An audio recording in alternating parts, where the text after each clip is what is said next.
Isiniwalat ng World of the Damned ang kapalaran ng sangkatauhan mula sa pananaliksik na tumutukoy sa pagbabalik ng isang mapanirang bagay sa langit na inilarawan sa pamamagitan ng pasalita at nakasulat na mga sanggunian bilang ang maninira. Sa nakaraang pagdaan nito, winasak ng magnetikong impluensya nito ang planetang Maldek, at ang mga labi nito ay kilala sa kasalukuyan bilang asteroid belt.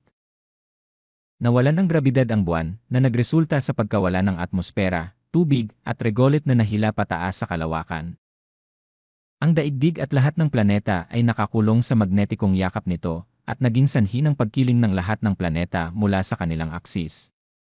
Lahat ng planeta ay nakakiling sa parehong direksyon. Sa daigdig, ang pagkiling ng planeta ay naging sanhi ng pagtawid ng mga dagat sa mga kontinente na nakilala bilang baha.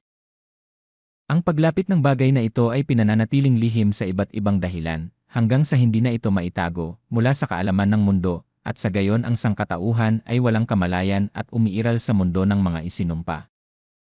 Ang mga espiritual na kaharian ay kumakatawan sa katotohanan ng pag-iral, at ang mga naninirahan sa bawat isa ayon sa kani-kanilang uri, sapagkat nasusulat na dalawang mundo ang nilikha kasama ang isang mundo mula sa mga bagay na hindi nakikita patungo sa mga bagay na nakikita.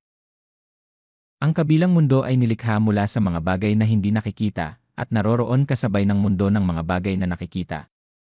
Mula sa nakasulat na salita, ang parehong mundo ay inilarawan at kinakatawan ang paghihiwalay ng kanilang mga tirahan sa sangkatauhan sa lupa, mga pamunuan at kapangyarihan ng himpapawid sa itaas, sa ilalim ng kalawakan at sa tubig sa itaas.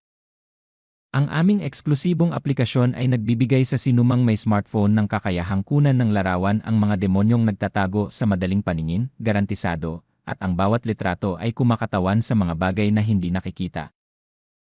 Ang aming eksklusibong aplikasyon ay nagbibigay sa gumagamit upang kumpirmahin kung ang kanilang laman ay minarkahan, gamit ang isang litrato na kanilang ginawa, at makagawa ng ebidensya ng kanilang kapalaran.